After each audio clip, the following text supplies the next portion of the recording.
Halo, apa kabar pemirsa? Selamat malam, bertemu lagi bersama saya Febri Nugraheni dalam acara Manage Your Mind. Mind is not everything, but everything come from your mind. So, manage your mind. Baik pemirsa, kita kembali lagi dalam acara Manage Your Mind yang dimana pada malam hari ini kita akan membahas satu tema yang tidak kalah menarik daripada episode-episode sebelumnya, yaitu hari ini kita akan membahas tema dengan judul Menggapai Kebahagiaan dan Ketenangan Batin.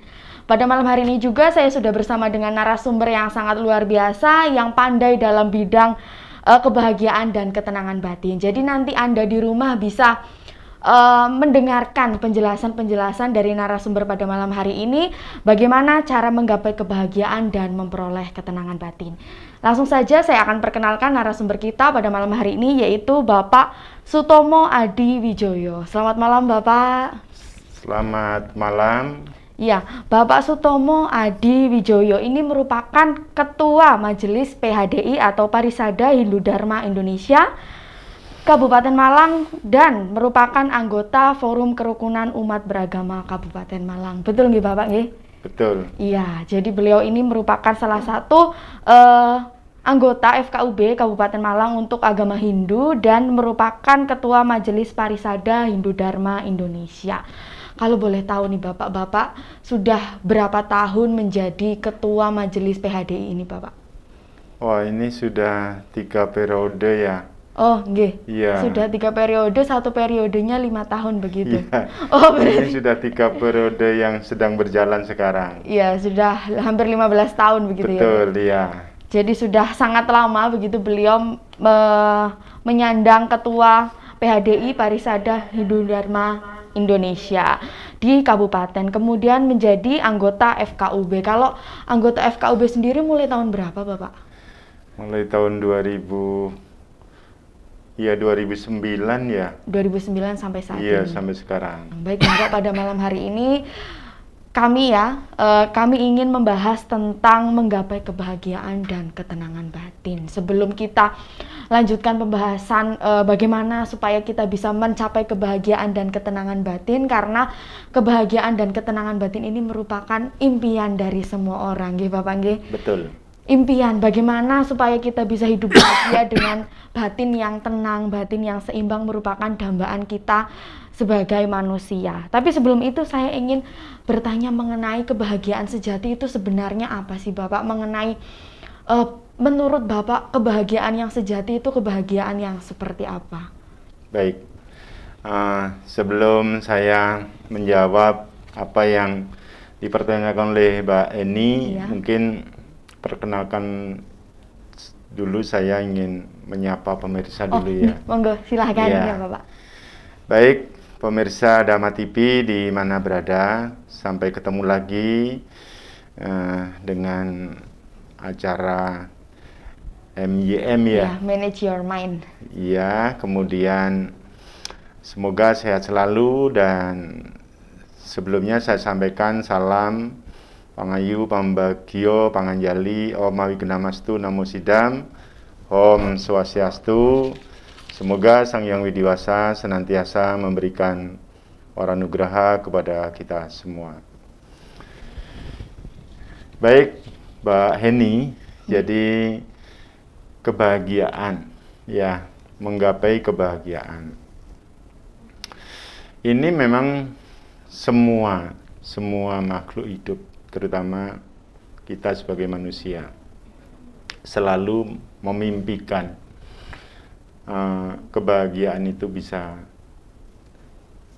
terasakan, bisa tercapai dalam kehidupan kita. Untuk itu memang tidak mudah untuk mencapai kebahagiaan itu. Ada beberapa hal yang harus kita lakukan. Nah, itu diantaranya tujuan kita, semua makhluk hidup ingin berbahagia. Begitu. Jadi kebahagiaan ini merupakan tujuan begitu ya Bapak. Tujuan kita hidup untuk meraih suatu kebahagiaan. Namun kebahagiaan seperti apa? Kita sendiri terkadang hanya mengedepankan kebahagiaan yang bersifat duniawi begitu Bapak. Jadi kebahagiaan sejati belum bisa kita rasakan begitu. Berbagai macam faktor-faktor yang menyebabkan kebahagiaan ini sulit kita capai. Mungkin pada beberapa kali kesempatan kita merasa bahagia karena mendapatkan sesuatu yang diinginkan. Tetapi ketika sesuatu yang kita inginkan capai, maka rasa bahagia itu sudah kembali hilang, kembali lenyap begitu, sudah tidak dirasakan kembali. Nah, itu merupakan kebahagiaan yang bersifat sementara begitu ya Bapak, menurut pendapat saya. Dan di sini kebahagiaan sejati itu kebahagiaan yang seperti apa dan gimana supaya kita bisa menikmati kebahagiaan yang sejati begitu Bapak. Jadi begini Mbak Eni, kebahagiaan sejati itu berarti ada kebahagiaan yang semu. Ya. Jadi apa yang disampaikan oleh Mbak Heni tadi, kebahagiaan sementara, kebahagiaan yang sifatnya cuma sebentar, ini adalah memang bahagia, tetapi kebahagiaan semu. Tetapi kemudian sebetulnya kita menginginkan ada kebahagiaan yang sejati. Artinya kebahagiaan itu ya langgeng, itu selamanya kita berbahagia.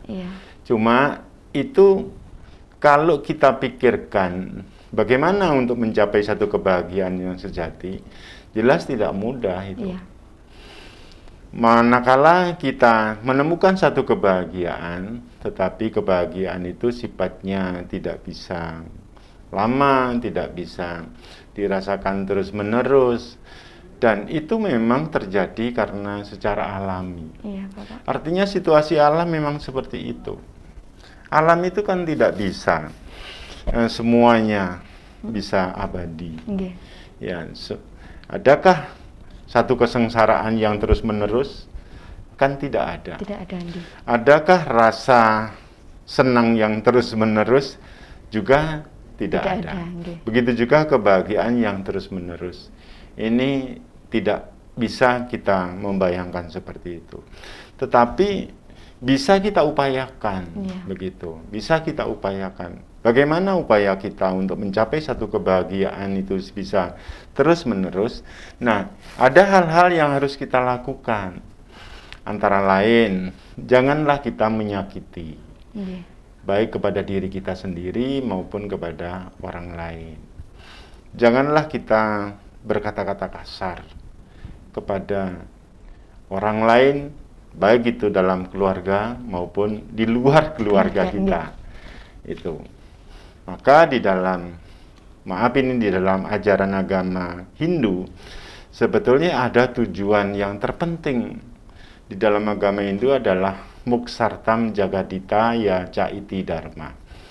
Artinya dalam tujuan kita sebagai umat Hindu itu untuk mencapai satu kebahagiaan. Kebahagiaan tidak hanya lahir saja, tetapi ada kebahagiaan batin. Kebahagiaan tidak hanya hidup dalam dunia ini saja, tetapi juga kebahagiaan manakala nanti kita sudah pulang ke alam yang widiwasa itu. Maka di sana adalah untuk mencapai kebahagiaan lahir dan batin, itu tujuannya adalah Muksartam Jagadita Ya Caiti Dharma. Itu gitu, menurut ajaran agama Hindu. Betul, begitu ya, kepercayaan agama Hindu. Jadi memang begini pemirsa, seperti yang tadi dijelaskan oleh Bapak Tomo ini mengenai kebahagiaan sejati itu sebenarnya tidak ada gitu nih Bapak. Semuanya bersifat sementara. Tidak ada penderitaan yang akan terus kita alami, begitu juga dengan kebahagiaan itu juga tidak ada yang akan terus kita alami. Semuanya berubah-ubah, tetapi kita bisa mengkondisikan atau mengupayakan supaya kita bisa hidup dengan berbahagia atau dengan kebahagiaan, yaitu diantaranya seperti yang tadi sudah dijelaskan oleh Pak Tomo, yaitu tidak menyakiti diri sendiri maupun makhluk lain begitu ya. Jadi kita sebagai manusia berupaya bagaimana supaya kita selalu merasa bahagia. Kalau misalnya kebahagiaan menjadi tujuan utama kita harus mengupayakan. Betul, begitu ya Bapak. Betul. Menurut ajaran agama Hindu tadi Bapak menjelaskan tentang Muksartam Jagadita. Jagadita, mengenai kebahagiaan ketika nanti kita sudah pulang ke rumah Sang Yang Widiwasa. Ya, ke Bapak. Rumah Tuhan. Begitu. Rumah Tuhan. Jadi bagi Anda yang memiliki kepercayaan Hindu, silahkan untuk mengupayakan tidak hanya kepercayaan yang beragama Hindu, tapi juga agama-agama lain. Saya rasa semuanya mengajarkan tentang kebahagiaan. Betul. Dan bagaimana cara kita untuk mengkondisikan supaya batin selalu berbahagia, begitu ya. nih Bapak. Kemudian saya ingin bertanya mengenai kaitan kebahagiaan dengan ketenangan batin. Kalau menurut jenengan begitu bagaimana Bapak? Apakah ketenangan batin ini akan ada seiring dengan adanya kebahagiaan, atau memang kebahagiaan dan ketenangan batin ini dua hal yang berbeda begitu? Sebetulnya itu ada keterkaitan. Ya. Manakala kita merasakan kebahagiaan, di sana ada rasa ketenangan dalam batin kita. Ya. Begitu juga dalam ketenangan batin kita sudah bisa kita rasakan, tentunya di sana kita merasakan satu kebahagiaan. Jadi tidak mungkin itu terjadi satu persatu begitu. Manakala kita sudah berbahagia, tetapi batin kita masih carut marut. Ya, manakala kita sudah merasakan batin ini bergejolak, mana bisa kita merasakan kebahagiaan. Betul. Ya. Jadi memang dua komponen yang saling berhubungan. Berhubungan dan memang sangat terkait gitu. Ada keterkaitan satu sama lain begitu. Baik pemirsa, menarik sekali pembahasan kita pada malam hari ini mengenai cara menggapai kebahagiaan dan ketenangan batin. Untuk itu jangan kemana-mana, tetap bersama kami dalam acara Manage Your Mind. Kami akan kembali setelah jeda iklan berikut ini.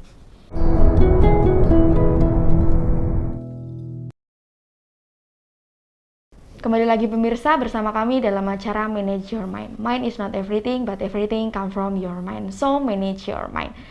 Kita lanjutkan lagi, Bapak, mengenai pembahasan tentang menggapai kebahagiaan dan ketenangan batin. Tadi kita sampai kepada kebahagiaan dan ketenangan batin ini merupakan dua komponen yang saling berhubungan, tidak dapat dipisahkan. Di mana ada kebahagiaan, di situ ada ketenangan. Di mana ada ketenangan, pasti di situ ada kebahagiaan. Kemudian kita lanjutkan lagi mengenai kebahagiaan ini kan merupakan sesuatu yang ada di dalam diri, begitu nih Bapak. Betul.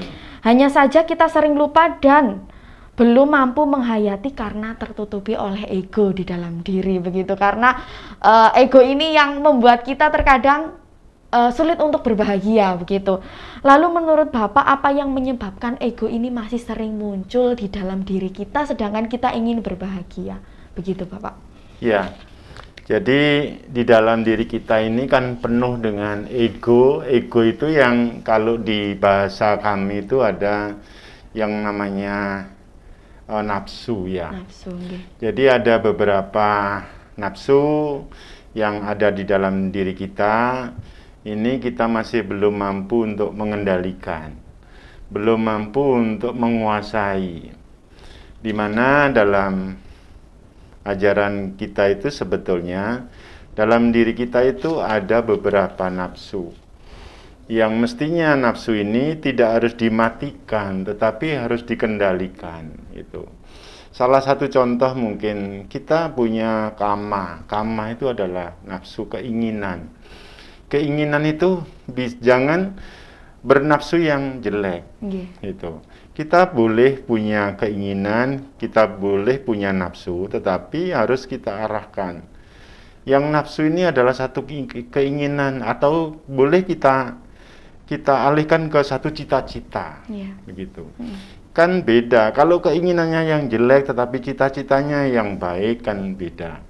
Jadi kita alihkan bahasanya ke satu cita-cita. Ya. Nah, cita-cita ini harus kita kejar, harus kita terus telusuri, harus kita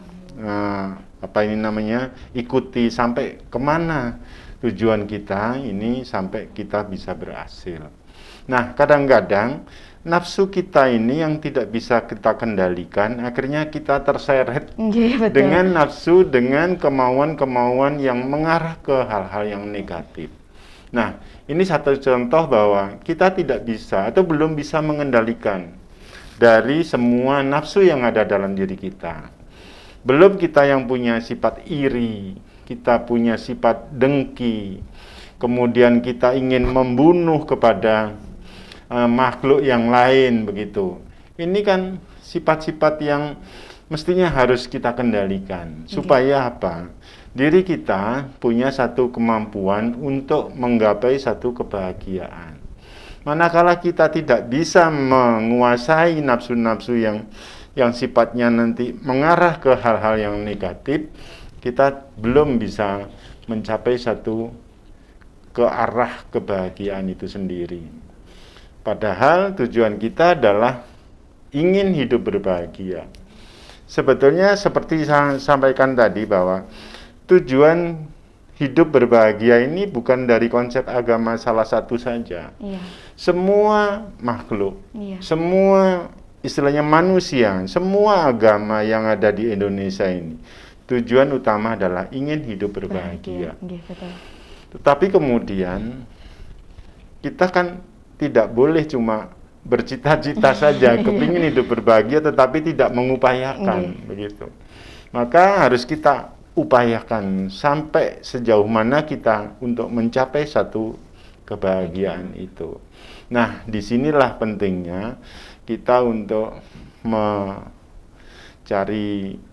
pengetahuan, untuk mencari satu ilmu, ingin mendengarkan pitutur dari mungkin sanak saudara, mungkin dari para tokoh agama, dari para kiai dan seterusnya. Bagaimana pitutur-pituturnya itu sesuai dengan ajaran agamanya supaya kebahagiaan yang diharapkan ini bisa dicapai.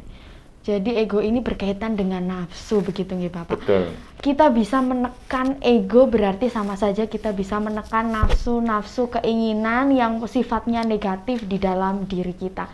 Memang sangat sulit sekali ya Bapak menekan nafsu keinginan apalagi yang sifatnya negatif. Kita selalu berkeinginan ke arah yang negatif, begitu nggih Bapak ya. Jadi kebanyakan dari kita memang ingin mengupayakan kebahagiaan tetapi caranya, nafsunya ini belum bisa ditekan, ego ini belum bisa ditekan. Lantas bagaimana cara yang paling efektif begitu Bapak supaya kita bisa menekan nafsu ataupun ego di dalam diri kita? Ya, ini memerlukan satu pelatihan, memerlukan satu pembelajaran. Di dalam ajaran agama kita ada cara-cara upaya kita untuk mengendalikan ego, mengendalikan nafsu itu. Salah satunya diantaranya adalah melalui meditasi. Ya, melalui mengatur pernapasan, ya. Keluar masuknya napas ini diatur sesuai dengan peranannya. Kemudian di sana konsen titik sinarnya yang harus kita pusatkan, begitu. Nah, di samping juga ada mantra-mantra, mungkin melalui agama apa, itu mantranya kayak apa. Di dalam agama Hindu ada yang namanya itu pakai kirtanam, gitu. Ini upaya kita untuk mengendalikan nafsu kita supaya bisa terkuasai, begitu. Karena kalau itu toh tidak kita bisa menguasai, ya kita akan terus dibawa oleh nafsu itu sendiri. Tidak beda seperti kita itu sebuah apa ini namanya kusir ya, dengan apa itu di sana ada kudanya, kemudian kuda itu tidak bisa dikendalikan oleh kusir, ya kudanya akan terus lari ke arah yang tidak tepat sasaran. Nafsunya tidak bisa dikendalikan. Tidak bisa dikendalikan oleh kusir itu. Ya. Nah, pikiran kita, batin kita ini sebagai kusir untuk mengendalikan nafsu itu sendiri. Jadi salah satu caranya yaitu dengan bermeditasi. Bagi Anda yang memang memiliki waktu luang begitu untuk latihan meditasi, silahkan mengontrol ego, mengontrol nafsu. Kalau ingin berbahagia, kuncinya adalah kontrol semua nafsu keinginan yang ada di dalam diri kita. Kita menjadi lebih sadar, begitu ya Bapak ya. Betul. Menjadi lebih sadar bahwa segala sesuatu yang kita rasakan, yang kita alami merupakan dasarnya yaitu dari nafsu keinginan kita di dalam diri. Kalau kebetulan saya kan beragama Buddha nih Bapak. Kalau di dalam agama Buddha itu memang hampir sama begitu, untuk menekan nafsu keinginan yaitu dengan bermeditasi, pernafasan begitu. Dari situ kita belajar menjadi lebih sabar, lebih mawas diri, lebih introspeksi diri, mengetahui sebenarnya batin ini maunya kemana begitu. Jadi silahkan untuk latih meditasi begitu. Semua agama boleh melakukan meditasi, tidak hanya yang mungkin Hindu, Buddha. Jadi setiap agama juga silahkan untuk berlatih meditasi apabila meditasi itu dirasa membawa manfaat untuk diri Anda. Jadi yang misalnya waktunya kok meditasi tidak ada Bapak begitu. Lah itu bagaimana Bapak? Karena kan meditasi, aduh meditasi nanti lama, bosan lah gitu, bagaimana Bapak supaya kita sendiri sadar begitu? Ya, sebetulnya meditasi itu tidak harus duduk bersila ya, tidak harus timpo begitu. Nah, sambil bekerja pun sebetulnya kita bisa bermeditasi ya. Saya melihat dari teman-teman itu sambil berjalan itu sudah bisa ngatur pernapasan, bisa meditasi begitu. Nah, begitu juga kita sambil bekerja, sambil melakukan sesuatu beraktivitas. Sebetulnya hal-hal seperti itu bisa kita lakukan sambil kita melakukan pembelajaran gitu. Nah, justru ini yang harus kita lakukan. Kalau kemudian kita konsentrasinya itu melalui meditasi, kemudian kita meninggalkan aktivitas pekerjaan, itu juga posisi lain ini ditunggu, di sisi lain kita perlu begitu. Maka kemudian kita harus belajar bagaimana di sisi lain kita sudah bisa melakukan, di lain sisi kita juga tidak mengecewakan orang lain begitu. Jadi sebenarnya segala aktivitas yang kita lakukan ini berlandaskan meditasi begitu. Sebetulnya begitu. Maka kuncinya sebetulnya adalah dalam batin kita. Gitu. Untuk mencapai satu rumah tangga, menggapai satu kebahagiaan, itu tadi sudah bisa kita per tingkat seperti itu. Awalnya kan kebahagiaan itu dalam batin kita. Tetapi kalau ini sudah bisa kita rasakan, bisa kita lakukan, jangan bahagia itu dirasakan oleh diri kita sendiri saja. Itu. Upayakan bahagia itu bisa dirasakan oleh dalam suami istri, oleh suami istri dan anak, dalam keluarga kita gitu. Nah, manakala kebahagiaan ini bisa kita rasakan bersama-sama dalam satu rumah tangga, ini betapa indahnya hidup ini begitu.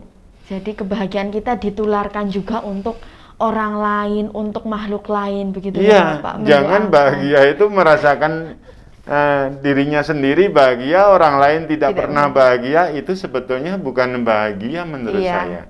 Jadi memang kondisi bahagia itu bukan hanya ketika kita sendiri yang merasakan, tetapi makhluk lain ataupun orang lain juga bisa merasakan apa yang kita rasakan. Wah, begitu ya Bapak. Sangat luar biasa pembahasan kita malam hari ini pemirsa mengenai bagaimana cara menggapai kebahagiaan dan ketenangan batin. Baik, untuk itu jangan kemana-mana, kami akan lebih membahas lagi tentang mencapai kebahagiaan dan ketenangan batin. Jadi, tetap bersama kami dalam acara Manage Your Mind. Kami akan kembali setelah jeda iklan berikut ini.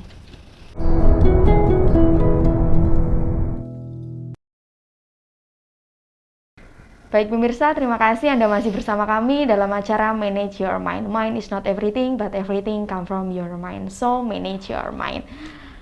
Baik Bapak, kita lanjutkan lagi pembahasan kita malam hari ini mengenai mencapai kebahagiaan atau menggapai kebahagiaan dan ketenangan batin, supaya pemirsa Dhamma TV ini terinspirasi dari pembahasan kita malam hari ini, supaya mereka tahu bagaimana supaya batin menjadi bahagia, batin menjadi tenang, dan hidup menjadi tenang dan bahagia juga, karena semuanya berasal dari kondisi diri kita masing-masing begitu ya Bapak. Betul, iya. Nah, saya ingin bertanya mengenai masih tentang kebahagiaan. Begini Bapak, jadi kebahagiaan itu kan tidak hanya tentang kebahagiaan yang bersifat fisik atau secara fisik, tetapi dalam batin juga harus berbahagia. Artinya fisik dan batin juga harus sama-sama berbahagia. Nah, yang ingin saya tanyakan yaitu seberapa besar peran batin agar mampu membawa suatu kebahagiaan di dalam diri seseorang, Bapak? Iya. Ini kan bahagia itu memang harus bahagia lahir batin kita. Jadi bahagia itu bisa dirasakan batinnya, bahagia, merasa senang, merasa semua bisa terkondisikan begitu. Kemudian lahirnya juga merasa senyum-senyum, merasa enjoy karena merasakan satu kebahagiaan. Intinya adalah di sini batin dulu yang harus bisa dikendalikan. Itu. Manakala batin ini sudah bisa dikendalikan, batin ini sudah bisa diarahkan, kemudian bisa ditata, ya artinya gini, jadi tidak berkata-kata kasar, tidak pernah menyakiti, ya. Menyakiti ini bukan karena menyakiti pakai fisik saja. Jadi menyakiti ini bisa dengan kata-kata ini, bisa juga menyakiti hati seseorang. Kalau menyakiti secara fisik bisa saya pukul ya, Mbak Heni ini bisa sakit tapi sebentar saja. Tapi justru yang saya sakiti dengan kata-kata saya, ini sakitnya bisa berminggu-minggu ini. Apalagi mengingat kata-katanya Pak Tomo kasar sekali, menyakiti. Artinya tidak pernah menyakiti, baik itu fisik maupun secara batin. Ya.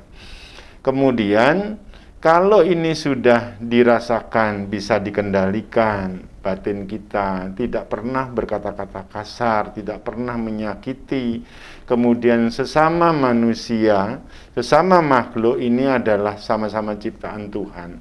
Kita harus melakukan satu hubungan yang sangat harmonis, ya. Harmonis dalam arti yang luas, ya. Bisa simak ramah, bisa melakukan seperti kalau bahasanya sahabat muslim itu silaturahmi gitu. Kemudian bisa bertutur sapa yang lemah lembut. Karena kita berbuat baik itu tidak harus memberi. Kita berkata-kata yang lemah lembut membuat hati orang senang itu saja juga berbuat baik itu. Ya. Artinya itu. Makanya kalau ini sudah semua kan bersumber dari batin kita. Kalau batin kita ini sudah terarah, sudah terkondisikan, sudah punya konsep bahwa saya jangan sampai menyakiti orang lain. Saya jangan sampai membuat orang lain kecewa. Begitu juga kalau ibarat saya majikan, saya punya anak buah, jangan saya berkata-kata kasar kepada anak buah. Karena saya bisa begini juga karena anak buah. Saya bisa menghasilkan pekerjaan ini karena juga ada yang pekerjanya. Pekerja itu upayakan juga merasa senang bekerja di saya. Saya juga merasa senang karena punya pekerja itu. Jadi semuanya kita ciptakan dengan rasa senang. Rasa yang harmonis dan ujung-ujungnya adalah bisa mencapai satu kebahagiaan. Jadi intinya saling menghargai. Saling menghargai. Jangan kemudian punya pikiran bahwa saya mentang-mentang ya, kemudian ini kan awalnya dari pikiran kita, dari batin kita yang berujung ke ego kita ya, dan kemudian tidak bisa mengendalikan nafsu kita. Nah, pada akhirnya juga ngomongnya lepas kontrol sudah. Nah, di sana akan merasa tersakiti, di sana akan merasa dikecewakan. Di mana letak kebahagiaan itu? Kan tidak akan pernah muncul. Maka kemudian yang harus kita lakukan adalah berawal dari batin kita. Ini peranan yang sangat besar yang harus kita miliki dalam diri kita masing-masing. Begitu Mbak Eni. Berkaitan dengan tadi yang Bapak sampaikan mengenai jangan pernah menyakiti, kemudian saling menghargai. Nah, ini kaitannya dengan cinta kasih begitu ya Bapak, menebar cinta kasih. Lalu bagaimana di dalam agama Hindu memandang cinta kasih dan kasih sayang begitu Bapak? Iya, begini. Jadi di Hindu itu ada yang mengajarkan bahwa kita itu sama-sama ciptaan Tuhan, yang dalam konsep Trihita Karana itu bahwa Tuhan ini menciptakan alam beserta isinya. Ini coba lakukan dengan upaya saling menghargai, saling menghormati, saling memiliki begitu. Jadi Trihita Karana ini satu ajaran, satu konsep dasar supaya rasa saling menghormati, saling menghargai, dan kemudian timbul rasa cinta kasih di sana. Karena bagaimanapun juga manusia ini adalah satu-satunya ciptaan Sang Hyang Widi, yang makhluk yang paling mulia. Kemudian di sana ada lingkungan, alam semesta. Jadi alam semesta ini sebetulnya kan harus kita rawat, harus kita openi supaya paling tidak ini akan juga bermanfaat untuk kehidupan manusia. Maka kita jangan memandang alam ini sepertinya musuh yang tidak benar harus kita tebangi. Ya, kemarin sampai di Batu itu terjadi banjir bandang itu mungkin salah satu diantaranya adalah dari faktor keserakahan manusia yang tidak bisa menjaga keharmonisan antara manusia dengan alam semesta, begitu. Mestinya harus dirawat, harus dijaga kelestariannya supaya tidak mengancam kita. Ini, maka kemudian kalau ini Trihita Karana bisa dijaga, dilakukan secara terus-menerus, ya rasa cinta kasih ini akan bisa terus terwujud di dalam kehidupan kita. Jadi saling mencintai bukan berarti cinta terhadap lawan jenis itu tidak ya Bapak, tetapi tidak. Terhadap semua ciptaan Tuhan kepada mungkin hewan ataupun kepada alam yang sudah memberikan begitu banyak kenikmatan untuk kita ya Bapak. Kita bisa hidup, bisa menikmati semua keindahan-keindahan yang ada di bumi, jadi jangan pernah menyakiti alam. Sudah banyak kasus-kasus bencana alam yang terjadi karena keteledoran kita sebagai manusia. Karena ulah kita, Iya, karena ulah kita sebagai manusia, begitu. Jadi kalau misalnya ada bencana alam, kemudian ada sesuatu yang berkaitan dengan alam, itu sebenarnya ulah kita sebagai manusia yang tidak sadar pentingnya mencintai alam, pentingnya kita menjaga alam ini supaya alam ini juga akan menjaga kita, begitu ya Bapak? Betul, ya. Kita menjaga alam, maka alam juga akan menjaga kita sebagai manusia, begitu. Jadi cinta kasih ini sifatnya luas, begitu ya Bapak? Betul, ya. Kalau di dalam agama Buddha itu cinta kasih itu sifatnya universal, begitu, tidak memandang siapapun, semuanya harus kita berikan cinta kasih dan kasih sayang, begitu. Jadi pemirsa, silahkan untuk Anda mencintai alam ini, mencintai semua makhluk ciptaan Tuhan yang ada di dunia ini, agar kita hidup bahagia dan damai, batin pun kita akan bahagia dan damai, begitu ya Bapak ya? Iya. Kemudian berkaitan dengan kebahagiaan, terkadang kita memang ketika kondisi sedang sulit, begitu ya Bapak, kondisi kita mungkin sedang berada di dalam suatu yang paling bawah, begitu, kita sulit sekali. Ini kondisi saya sedang seperti ini, bagaimana saya bisa merasa bahagia? Lantas bagaimana caranya supaya kita walaupun di dalam kondisi terburuk apapun kita tetap merasa bahagia? Bagaimana, Bro? Begini Mbak ini, jadi sebetulnya kebahagiaan itu dasarnya bukan karena harta saja ya. Iya. Bukan karena harta saja, iya. Itu ada sajanya ya. Harta saja ya. Bukan karena materi saja gitu. Tetapi kebahagiaan itu berdasar kepada diri kita yang bersumber dalam batin kita. Itu. Kita lihat sekarang di bawah-bawah lorong, Mbak Eni, ya, di bawah jalan-jalan tol itu kan. Banyak saudara-saudara kita, sahabat-sahabat kita yang hidup, yang kolongnya kok jadi atapnya itu atap langit ya. Alias sahabat-sahabat kita itu tidak pernah punya tempat tinggal. Apakah dia itu kalau ditanya merasa sedihkah selamanya? Ya toh. Pada satu ketika, walaupun itu sekejap mata, katakanlah seperti itu, dia pernah juga mengenyam satu kebahagiaan. Ya.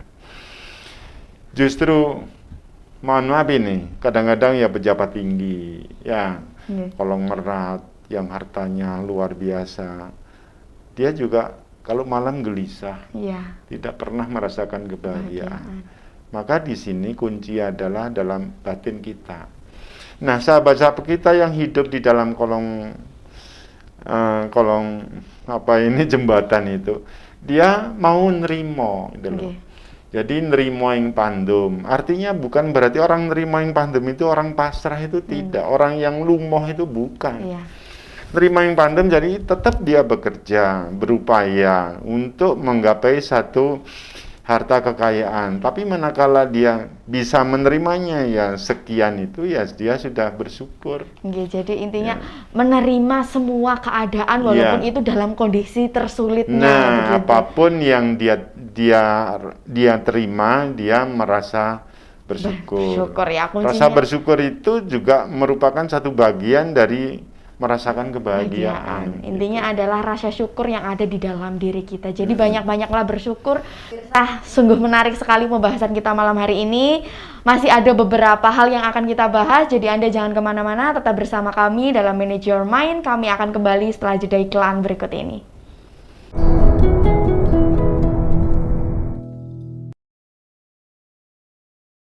Terima kasih pemirsa, Anda masih bersama kami dalam acara Manage Your Mind. Mind is not everything, but everything come from your mind. So, manage your mind.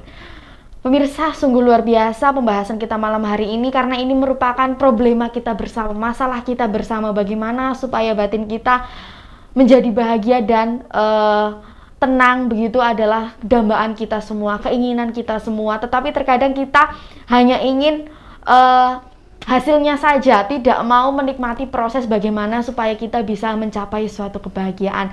Karena apabila kita ingin mencapai suatu kebahagiaan, tentu ada proses yang harus kita lewati, ada proses yang harus kita alami agar kebahagiaan itu bisa kita dapatkan. Tadi kita sampai kepada tetap bersyukur, begitu ya Bapak, tetap bersyukur di dalam kondisi tersulit apapun, itu adalah kunci kita untuk bisa hidup berbahagia, batin kita tenang. Intinya adalah bersyukur. Tidak semua yang kita dapatkan hari ini, yang kita dapatkan saat ini membawa kebahagiaan, dan tidak semua yang kita dapatkan dan kita lakukan hari ini juga akan membawa penderitaan. Jadi intinya adalah bersyukur di dalam kondisi tersulit apapun, begitu nggih Bapak nggih? Ya.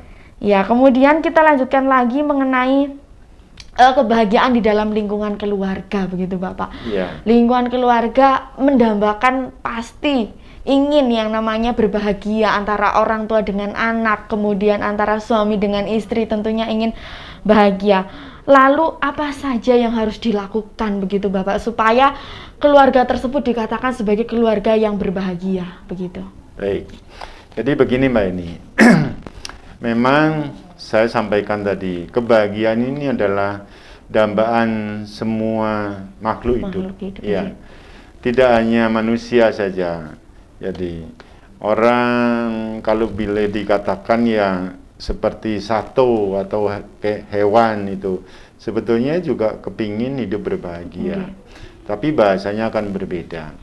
Tapi kemudian kita sekarang manusia bercita-cita kepingin hidup yang berbahagia. Bahagia ini tidak hanya dalam lahir saja. Bahagia ini adalah lahir dan batin. Maka tujuan kita untuk membangun satu rumah tangga ini dalam konsep Hindu adalah ingin mencapai satu keluarga yang Sukina Bhawantu. Jadi keluarga yang Sukina Bhawantu ini keluarga yang harmonis, yang berbahagia, lahir dan batin. Untuk itu ada beberapa hal yang harus dilakukan. Manakala seorang suami menjadi seorang suami harus bisa menciptakan kehidupan yang berbahagia dalam rumah tangga. Apa saja yang harus dilakukan? Ya kewajiban seorang suami. Itu kewajiban seorang suami yang harus dilakukan. Pertama adalah seorang suami itu harus tanggung jawab. Kemudian seorang suami itu harus bisa melindungi, mengayomi dari semua anggota keluarga. Yang ketiga adalah seorang suami ini bisa memberikan satu apa yang diperlukan oleh dalam keluarga itu. Satu contoh ya paling tidak, jangan sampai dalam anggota keluarga itu ada yang kelaparan. Ini kewajiban seorang suami yang bisa memberikan satu sesuap nasi supaya dalam kehidupan keluarga di sana bisa merasakan satu kesenangan paling tidak seperti itu. Nah, begitu juga seorang istri. Seorang istri itu harus bisa melakukan apa yang menjadi kewajiban seorang istri. Pertama adalah tunjukkan rasa cinta kasih terhadap seorang suami. Kemudian yang kedua, jangan berkata-kata yang tidak sopan terhadap seorang suami. Kemudian yang ketiga, seorang istri itu harus bisa melayani yang baik dengan senyum yang penuh menyenangkan terhadap seorang suami. Begitu. Nah, kemudian yang terakhir adalah seorang istri harus bisa mendidik,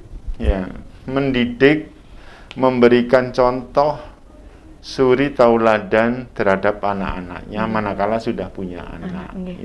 Nah, ini yang harus dilakukan dulu. Manakala seorang istri sudah melakukan kewajiban seperti itu, kemudian seorang suami sudah bisa mengayomi, memberikan nafkah dan lahir batin dan seterusnya sudah bisa terpenuhi. Ini tidak pernah ada bahasa-bahasa yang keras dalam rumah tangga. Ya. Jadi di sana saling terkendali, saling senyum. Begitu juga apa yang dilakukan dalam suami istri ini akan dicontoh oleh anak. Karena anak ini akan terus melihat satu catatan ini. Ini sebuah memori yang tidak bisa dihilangkan oleh si anak itu. Nah, manakala kemudian anak sudah punya itu, terus diberikan pembelajaran, diberikan ilmu pengetahuan secara umum maupun secara agama yang dia anut gitu. Supaya dia menjadi anak-anak yang suputra, anak yang nantinya bisa memberikan satu kebahagiaan terhadap orang tua. Terus ini dilakukan, ya. Ini upaya kita, ya. Nah, kalau ini terus kemudian dilakukan secara terus-menerus, terus setiap sore melakukan sembah sujud kepada Sang Maha Pencipta melalui agamanya masing-masing, ya. Kalau Hindu ya terus melakukan persembahyangan Trisanya, maka di sana anaknya diajak, kemudian suaminya yang memimpin persembahyangan itu, istrinya yang menciptakan, yang membuat canang bunga-bunga. Makanya di sana lingkungan itu tidak boleh dibunuh supaya tumbuh bunga-bunga dan dibuat sesaji yang indah kemudian bisa dipersembahkan pada saat melakukan persembahyangan itu. Nah, ini harus dilakukan sambil mengatakan bersyukur, berastungkara kepada Sang Hyang Widi, saya hari ini hidup bisa merasakan kebahagiaan hari ini. Ya. Besok terus dilakukan lagi. Hari besok juga bisa merasakan kebahagiaan lagi dan begitulah seterusnya. Jadi kerjasama yang baik antara suami dan istri, saling mengetahui tugas dan kewajiban serta tanggung jawab begitu, karena orang tua ini adalah sebagai role model bagi anaknya. Betul, begitu ya Bapak.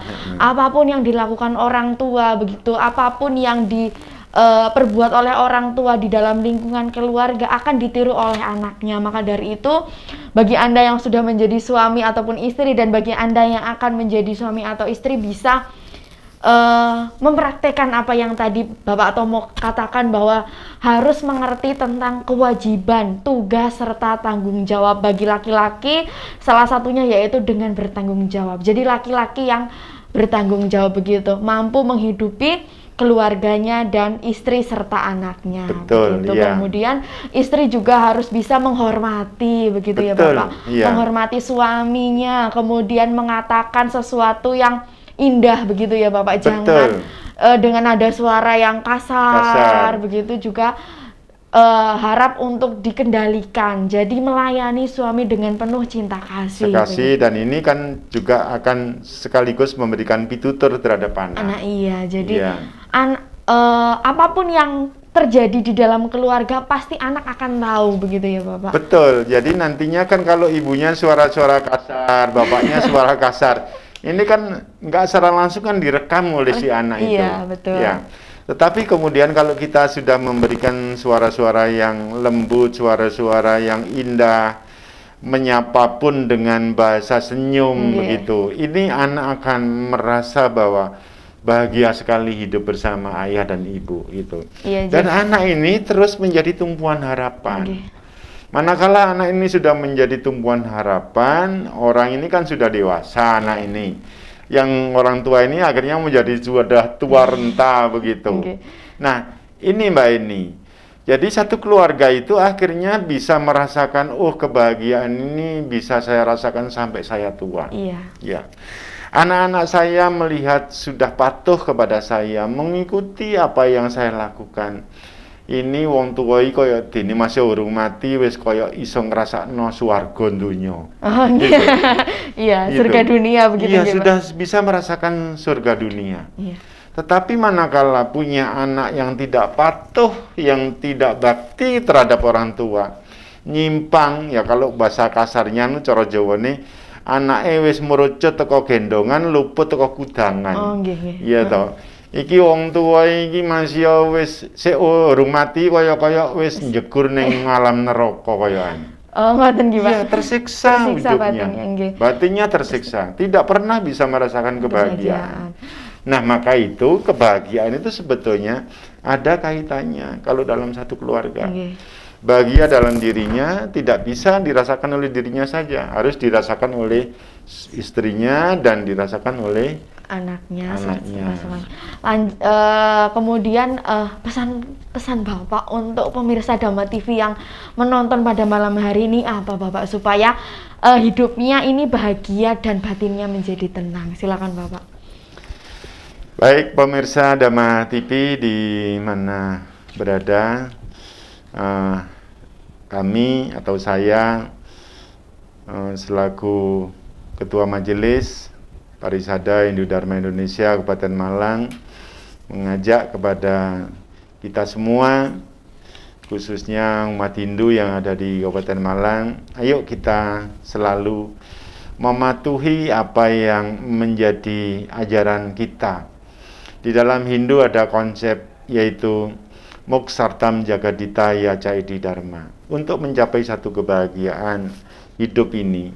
Dan nanti pada saat kita sudah waktunya pulang ke alam Sang Hyang Widiwasa, maka kebahagiaan ini tidak hanya kita rasakan pada saat kita masih hidup saja, tetapi juga nanti kebahagiaan itu bisa kita rasakan pada saat kita sudah pulang ke hadapan Sang Hyang Widi. Maka kita harus melakukan hal-hal yang baik, kalau bisa yang terbaik, tidak hanya untuk diri kita sendiri, tetapi kepada keluarga kita, kepada tetangga kita, kepada lingkungan kita. Supaya apa?